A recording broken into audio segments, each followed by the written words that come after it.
தேவனுடைய நியாய தீர்ப்புல ஒருத்தன் போயிட்டானா நீயோ நானா அது பிறகு தொலைஞ்சு அதோட முடிஞ்சு.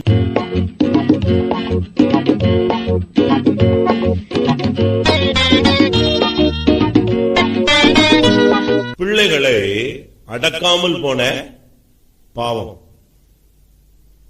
நான் சொல்றது பலருக்கும் கொஞ்சம் வித்தியாசமாவே புரிஞ்சுக்கிறாங்க. பிள்ளைகளை கண்ட்ரோல் பண்றேன்னு சொல்றாரு. நான் சொல்லல, யார் சொல்றா? பைபிள் சொல்றத நம்ம சொல்றோம். நான் உங்க பிள்ளை சரியில்லைன்னு பைபிள் சொல்லிட்டு நான் சொல்றேன். அவர்களை அடக்காமல் போன பாவம். அவங்க வளர்ந்துட்டாங்கன்னு சொல்றோம், படிச்சுட்டாங்கன்னு சொல்றோம், சின்ன பிள்ளைங்க இல்லைன்னு சொல்றோம். அது இல்லைன்னா இன்னொன்னு சொல்லிடுறோம், ரொம்ப சின்ன பிள்ளைங்க, அது இப்பவுமே நம்ம எப்படிங்க அப்படி இப்படின்னு சொல்றோம். அதுக்கு எல்லாமே பல சாக்கு போக்குகள் நம்ம சொன்னாலும் பிள்ளைகளை அடக்காம போனது பெற்றோருடைய பெரிய குற்றம். அந்த பிள்ளை யாராவது அடிச்சுட்டானா ஓடி போய் சண்டை போடுறிய, அப்படித்தானே? அப்ப மட்டும் பிள்ளைங்கிற ஒரு பாசம் வரும். பாசத்தினுடைய இல்லாட்ட அன்பினுடைய ஒரு வெளிப்படுத்தல் என்னன்னு சொன்னா கண்டிப்பது, அடக்குவது. தகப்பன் எந்த பிள்ளையை நேசிக்கிறானோ அந்த பிள்ளையை என்ன செய்கிறான்? அந்த பிள்ளையை சிக்ஷிக்கிறான். அப்படித்தான் பைபிள் சொல்லுது. அப்ப அன்பின் அடையாளம் தான் என்னது? சிக்ஷிப்பு. அப்ப சிக்ஷிப்புங்கிறது இல்லைன்னு சொன்னா நீ அந்த பிள்ளை என்ன செய்யல, கையை கழுவி விட்டுட்ட, நேசிக்கலன்னு. ஆனா நீங்க என்ன நினைக்கிறீங்க? நம்ம பிள்ளைகளை நேசிக்கிறோம் அதனாலதான் நம்ம அடிக்கிறது இல்ல அப்படின்னு. அப்படி அல்ல. அந்த பிள்ளையை நீ பாவத்துக்கு ஒப்பு கொடுத்துட்டேன்னு. அதுக்காக நீங்க ஓடி போய் எப்ப பார்த்தாலும் டொக்கு டொக்குன்னு அடிச்சுக்கிட்டு கழுத்து பிடிச்சுக்கிட்டு அப்படிலாம் இருக்க கூடாது. அப்படி ஒரு சகோதரர் ரொம்ப டென்ஷன் ஆவார். அட்டினா சாதாரண அடி அடிக்க மாட்டான். அவன் ஒரு பிள்ளைகளும் அவன் கண்ட்ரோல்லே கிடையாது. இன்னைக்கு ஒரு சகோதரன் ரொம்ப வைராக்கியமான ஆள், நல்ல மனுஷன், பரிசுத்தவான். ஆனா பிள்ளைகள் விஷயத்துல தனக்கு இருக்கிற அந்த பரிசுத்தம் யார்கிட்ட இருக்கணும்னு எதிர்பார்ப்பாரு. நீ இவ்வளவு நாள் அடிபட்டு வாழ்க்கையில தெளிவாகி இன்னைக்கு ஒரு தெளிவு வந்திருக்கிற. ஆனா அதுக்காக அந்த பிள்ளைகளை பைபிள்ல சொல்லி இருக்கு, பிள்ளைகளை நீ அடிக்கலாம், ஆனா கொல்லும்படியா என்ன செய்யக்கூடாது, அடிக்கக்கூடாது. அவனை திருத்துறவளவுதான் செய்யணும். இவன் பயங்கரமா அடிப்பான். நான் ஒரு நாள் அவங்க கிராமத்துல நிக்கிறேன், ஒரு இந்து திருவிழா போகுது. அவங்க பையன் ஃபுல் டான்ஸ்ல போய்கிட்டு இருக்கான். அதுல இவர் டென்ஷன் ஆகுறாரு. அவன் வீட்டை விட்டு போய் எத்தனை வருஷம் ஆச்சு. இவர் அடி தாங்க முடியாம பெந்தகோஸ்தை விட்டு போய் வீட்டையும் விட்டு போய் அவன் போயிட்டான். வீட்டை விட்டு போய் அதே ஊர்ல இன்னொரு இடத்துல தனியா இருக்கான், கல்யாணம் கட்டாம, சின்ன பையன். அவன் இந்து கோயில்ல ஆடிட்டு போறான், இவர் வீட்டு வாசல்ல ஆடுறான். நானும் நிக்கிறேன், அந்த போறான் பாருங்க, அவன் தான் என் பையன் சொல்றாரு. ஒண்ணும் பண்ண முடியல. அப்படி செய்யக்கூடாது. நம்முடைய சரியான விதத்துல அடக்கணும். இவன் அவிசுவாசி கிடையாது, ஏழி, ஒரு பிரதான ஆசாரி. இவனுக்கு தம் பிள்ளைய கண்ட்ரோல் பண்ணக்கூடிய சக்தி இல்ல. இதுக்கு காரணம் நான் சொல்றேன். 1 சாமுவேல் 2:29 கடைசி பகுதியில கர்த்தர் அதை எப்படி நீ கணிச்சிருக்கிறார் பாருங்க. நீ என்னை பார்க்கிலும் உன் குமாரரை மதிப்பானே. நீ என்னைய காட்டிலும் யார மதிச்சிட்ட? நல்லா கவனிங்க, நான் கொஞ்ச நேரம் பேசுவேன். நீ என்னை பார்க்கிலும் உன் குமாரரை என்ன செய்தாய்? அதிகமாய் மதித்தாய். அதனால்தான் உன்னால யாரை கண்ட்ரோல் பண்ண முடியல? உன் பிள்ளைய நீ அடக்கல, விட்டுட்ட, கலக்கி விட்டுட்ட.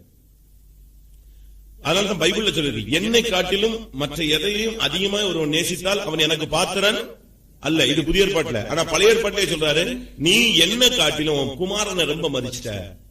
தெய்வத்துக்கு கொடுக்க வேண்டிய மதிப்பு, மரியாதை, பாசம், அன்பு, கனம், மகிமை, இத யாருக்கு கொடுத்தாங்க? தன் பிள்ளைகளை கொடுத்துட்டாங்க. கடைசியில் அந்த பிள்ளைங்க எப்படி போயிட்டாங்கன்னா பிசாசின் மக்களாய் போனார்கள். அப்படித்தான் பைபிள் சொல்லுது. 1 சாமுவேல் 2:12 ஏலியின் குமாரர் யாரு? பேலியாளின் மக்கள். பேலியாளின் மக்கள் இங்கிலீஷ்ல என்னது? பிசாசு. ஒண்ணுமில்லாம போயிட்டான். அப்படிதானே இருக்கு. 1 சாமுவேல் 2:12 இங்கிலீஷ் தான் நான் சொல்லிட்டு இருக்கேன். பேலியாள், அதனுடைய இன்னொரு அர்த்தம் பிசாசு. அப்படியே ஒண்ணுமில்லாம போயிட்டாங்க. அவங்க அதாவது ஆண்டவர் நியாய தீர்ப்புங்கிறது ரொம்ப சிம்பிளான காரியம் கிடையாது. தேவனுடைய நியாய தீர்ப்புல ஒருத்தன் போயிட்டானா நீயோ நானா அது பிறகு தொலைஞ்சு அதோட முடிஞ்சு வச்சு. அதனாலதான் புதிய ஏற்பாட்டு சபைக்கு என்ன கிடையாது, நியாய தீர்ப்புக்கு போகாம இங்கேயே எல்லாத்தையும் செட்டில் பண்ணி விடுறாரு. நம்மை நாமே நிதானித்து அறிந்தால் நாம் நியாயம் தீர்க்க படும். தேவனுடைய நியாய தீர்ப்புல போயிட்டு நீ சட்டம் பேச முடியாது, சம்பிரதாயம் பேச முடியாது, சத்தியம் பேச முடியாது. அதுக்கு போயிட்டானா அவன் முடிஞ்சு போயிடுச்சு. எக்ஸ்ட்ரீம். அவன் சுப்ரீம் கோர்ட் போன மாதிரி தான். சுப்ரீம் கோர்ட்ல ஜட்ஜ்மெண்ட் ஆன மாதிரி அவன் நியாய தீர்ப்பு. இங்க என்ன நடந்தது, இவங்களுடைய பிள்ளைகளை கர்த்தர் நீங்காத நியாய தீர்ப்புல கொண்டு போய் விட்டாரு. அந்த பிள்ளைகளை அவன் கண்ட்ரோல் பண்ணாதத கர்த்தர் சொல்றாரு, அது ஒரு சாபம். பிள்ளையை கட்டுப்படுத்தி வளர்க்காதது என்னது, சாபம். தன் குடும்பத்திற்கு சாபம் வருகிறதை அவன் தங்கள் குமாரர் மேல், அவன் குமாரர் தங்கள் மேல் சாபத்தை வர பண்ணுகிறதை அவன் நினைச்சுதான் அறிந்திருந்தான். சரி, அவங்க செஞ்ச ரெண்டு முக்கியமான தவறுகள் பிள்ளைகள் செய்து. தகப்பன் செஞ்சது பிள்ளைகளை அடக்கல, தவறு செய்யறான்னு தெரிஞ்சு அவனை கண்ட்ரோல் பண்ணல. கர்த்தரை காட்டிலும் அதிகமா யார மதிச்சான், பிள்ளைகளை மதித்தார்கள். பிள்ளைங்க செஞ்ச ரெண்டு தப்பு. நம்ம இப்ப ரொம்ப டீப்பா போக முடியாது, டைமிங் ரொம்ப கம்மி. பிள்ளைகள் செஞ்ச ரெண்டு முக்கியமான தப்பு என்னன்னு சொன்னா, ஒன்று காணிக்கையை மதிக்கல. காணிக்கைய ரொம்ப அற்பமா, அதாவது ஒருத்தன் வந்து கர்த்தருக்காக கிராமத்துல இருந்து வருவான், கஷ்டப்பட்டு வந்து ஒரு ஆட்டை பலியிடுவான். அவங்க ஆசாரியன்ட்ட கொடுத்து ரத்தம் சுந்த வச்சு அந்த தோலெல்லாம் உரிச்சு அழகா சுத்தப்படுத்தி அவங்க கர்த்தருக்கு பலி செலுத்தணும்னு சொல்லிட்டு அவன் அடுப்புல போட்டு எல்லாம் அதை தகனிச்சுட்டு இருக்கும் போது யார் வந்துருவா, இவன் பிள்ளைங்க வருவாங்க. அப்படியே ஒரு கரண்டியை வச்சு ஒரு குத்து குத்துவான், இருக்கிற கறியெல்லாம் தூக்கிட்டு போயிட்டே இருப்பான். இவங்க சொல்லுவாங்க, ஐயா இன்னும் பலி காணிக்கை செலுத்த முடியாது, வேலையை பாடுறான்னு சொல்லிட்டு போயிட்டே இருப்பான். காணிக்கைய சுத்தமா அவங்க உதைச்சிட்டாங்க. பைபிள் சொல்லியிருக்கு, காணிக்கையை அவர்கள் என்ன செய்தார்கள், உதைத்தார்கள். அது கர்த்தருடைய சந்நிதியில மிகவும் பெரிய பாவமா இருந்தது. ஆண்டவர் சொல்றாரு, என் காணிக்கையை அவர்கள் உதைப்பார்கள். ஆண்டவருடைய காணிக்கைய நீ அவ்வளவு அசட்டம் பண்றதா? காணிக்கை என்ன அவ்வளவு கேவலமா போயிருச்சா? காணிக்கைங்கிறது நமக்கு தாங்க அந்த காணிக்கையினுடைய மேன்மை தெரியல. 29 1 சாமுவேல் 2:29 முதல் பகுதியில, என் காணிக்கையை நீங்கள் உதைப்பானேன். அவங்க பிள்ளைங்க வந்து காணிக்கைய ரொம்ப அற்பமா இருந்தாங்க. காணிக்கை விஷயத்துல ரொம்ப கவனமா இருக்கணும். நான் வந்து பணத்துக்காக பேசுறேன்னு நினைக்காதீங்க, உங்க பணமே வேணாம். இந்த மார்க்கமே விசுவாச மார்க்கம் தானே. பணம் இங்க இல்லைன்னா எங்கேயாவது ஒருத்தனை வச்சு கொண்டு வருவாரு, அதெல்லாம் ரொம்ப ஆண்டவருடைய கிரியை, அதை விட்டுருவோம். ஆனா காணிக்கைய நீங்க என்ன செய்யணும், மதிக்கணும். காணிக்கைய உதைச்சிட்டான். இவன் பிள்ளைய மதிச்சான், பிள்ளை காணிக்கைய நெஞ்சான், உதைச்சான். ரொம்ப குற்றம்.